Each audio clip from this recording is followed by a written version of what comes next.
Thank y'all. I appreciate y'all taking your time during lunch to listen to my little presentation here. My name is Amanda. I am in my final semester of BSM program at the W.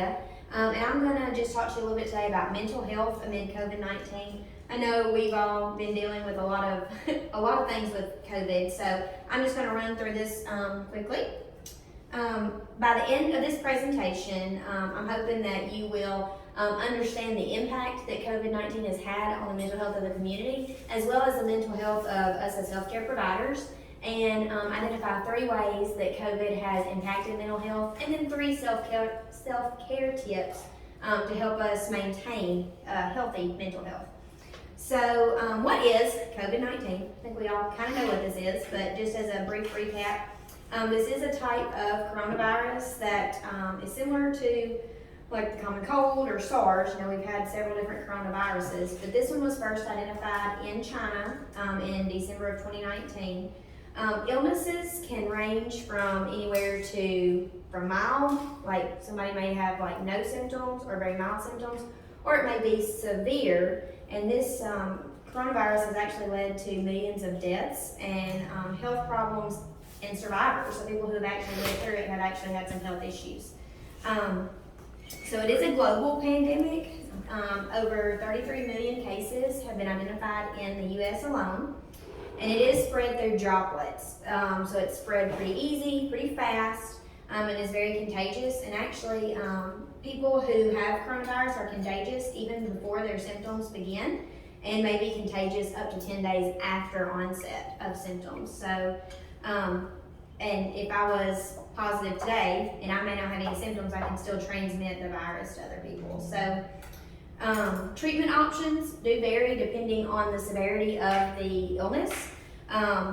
Some people may just need, fluids, rest, fever reducers. Other people may have to be hospitalized to receive antiviral medications. There's a new convalescent plasma that's available, so people who have actually had the virus can donate plasma, and we can treat current patients with that.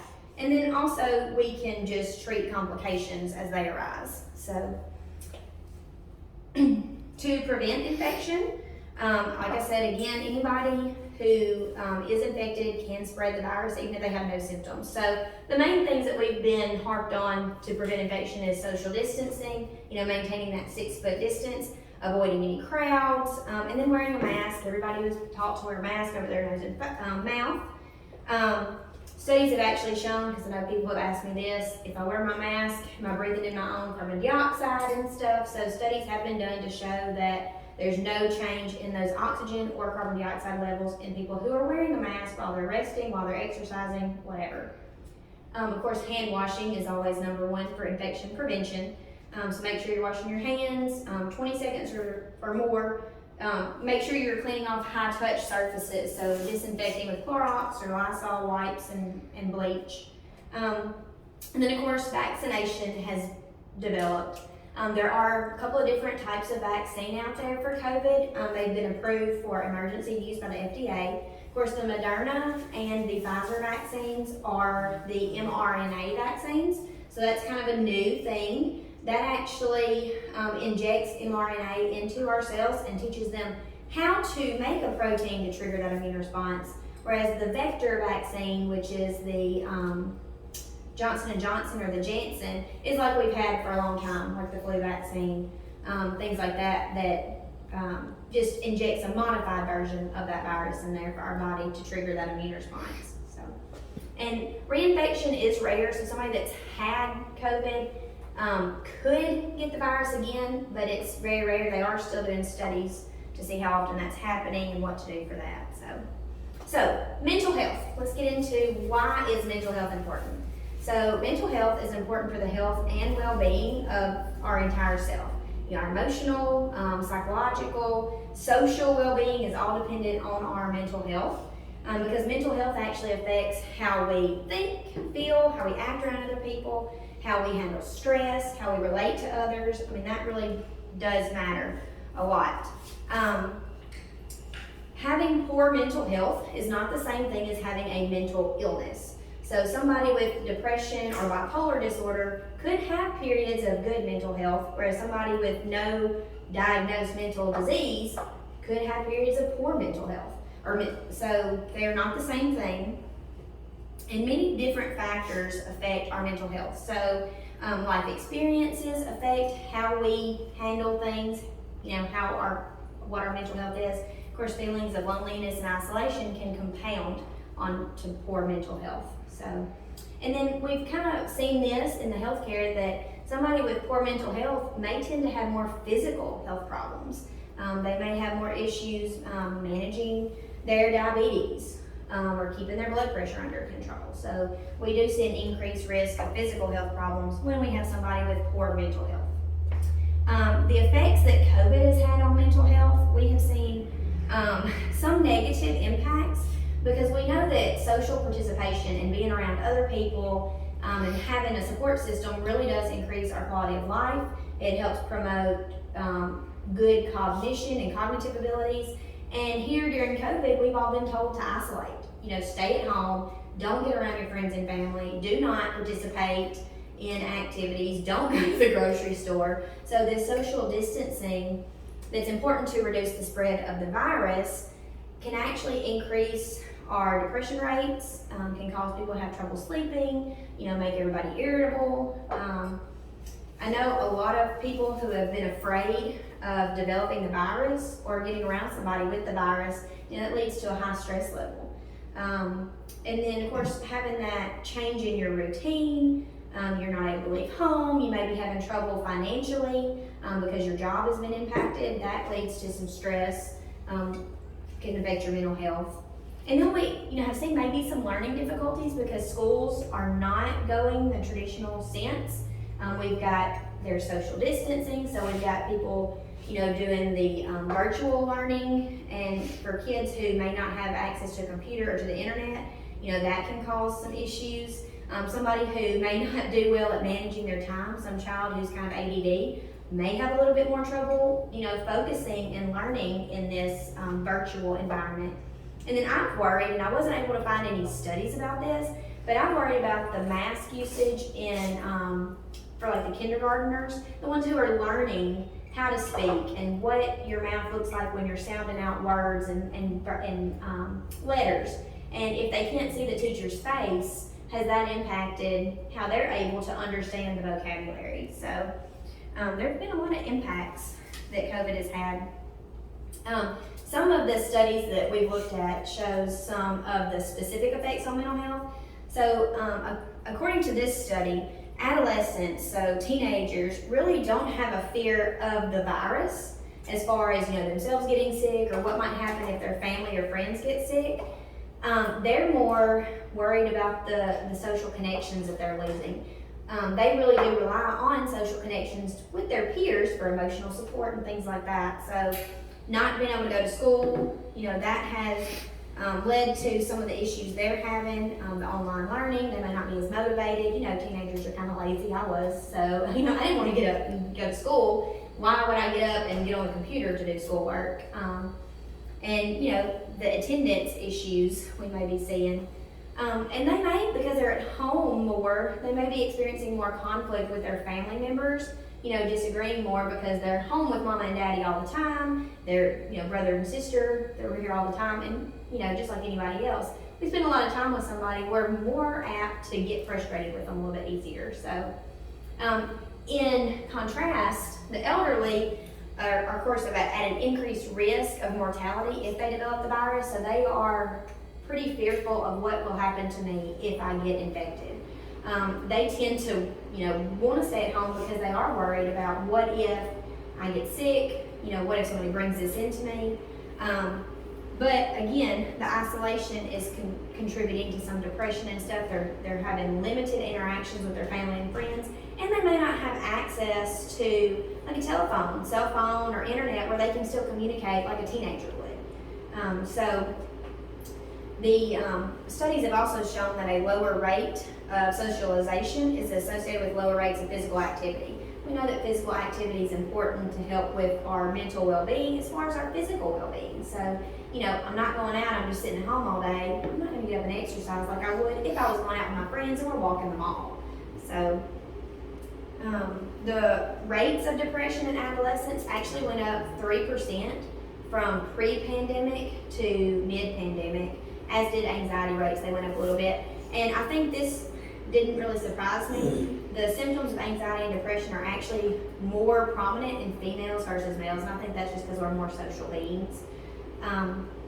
Boys actually did report more familial conflict, and they may tend to be a little bit more aggressive than females. So, and then in the elderly, you can see the depression rates went up pretty significantly, as did their anxiety rates. So, being at home alone is not helping that much. So what about on us as healthcare providers? What does our mental health look like? So frontline healthcare providers, those who are dealing with these patients, on the front lines, we are at high risk of getting infection because we're being exposed more than those who aren't on the front lines.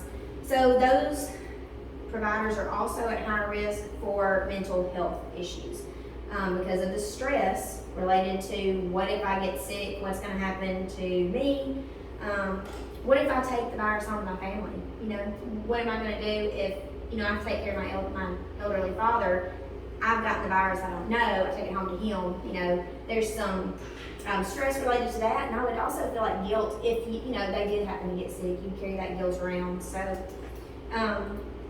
of course, our daily life is being altered. Some people are working on a different shift. Some providers are having to work overtime or even were laid off because they weren't needed in that area. So, and again, 53% of the ones that were studied reported psychosocial problems. Nurses reported higher rates of anxiety and depression than the physicians did. 81% of nurses reported issues versus 18% of physicians. And then, of course, women were more likely to report symptoms, 90% versus 9% in men. So,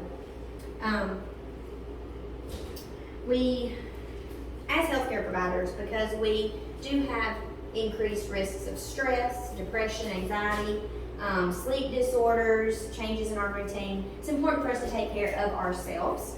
So, some ways we can do that. Positive lifestyle behaviors. These are things that we teach our patients. Healthy diet. Don't eat a lot of crappy foods. Make sure that you're getting plenty of fruits and vegetables and protein, plenty of fluids. Be physically active. Exercise 20 or 30 minutes every day. Make sure you're getting plenty of sleep, 7 or 8 hours a night. And then cognitive stimulation is helpful for everybody. Mental exercises, they've got apps everywhere now that you can improve your cognition, train your brain to be younger. So, can do things like that. Routines always help, waking up at the same time every day, going to bed at the same time every night, trying to eat meals on a regular schedule. Routines help everybody. And then when it comes to information, make sure that the information you're getting is accurate. Do not rely on Facebook or Twitter to tell you what's going on with the virus and the things that you should do. If you're wanting to find out about the virus, use reliable sources. Go to the CDC website, go to the WHO website, pay attention to the local news and what they're reporting, and limit your access to these because the more you're thinking of it, the more stress you're going to have. So an hour or so a day, and that's all you really want to look at. You don't want to be on these things all the time because then technology can become a harmful, harmful care practice. And then we talked about, you can't socially visit with people, but use your virtual contacts. So, video chat with people. If you got a smartphone, make sure you're doing calls or video chatting with everybody to try to stay in touch with your family and friends to reduce that feeling of isolation that you have. And then, of course, good relaxation techniques for anybody. Diaphragmatic breathing. I've recently started yoga, which is much harder than I would have thought it would be, but it's very relaxing. It makes me feel good when I'm done. So those are things that anybody can do. You just have to do them. And then we also need to make sure we're taking care of each other. So you need to know ways to see if signs of mental illness or poor mental health in somebody else. So watching out for any personality changes. If you notice that a friend or family member is starting to withdraw from everybody, they're not wanting to talk to you, they're really agitated, get easily agitated or frustrated when you are communicating, that could be a sign that they are having an issue with their mental health at that time. They're stressed or whatever. So know what signs to see so that you can kind of help them get through that period in their life. At the end of work, make sure you de-stress.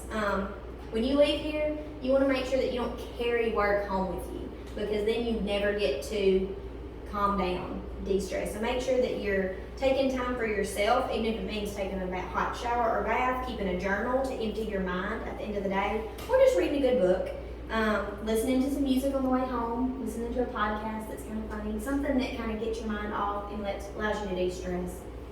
And then I think we all need this. Think positive. Find reasons to be thankful for what's going on in your life, for what we have to be thankful for, instead of always thinking about negatives. And just support each other. Make sure that you're supporting other people so they're there for you when you need them.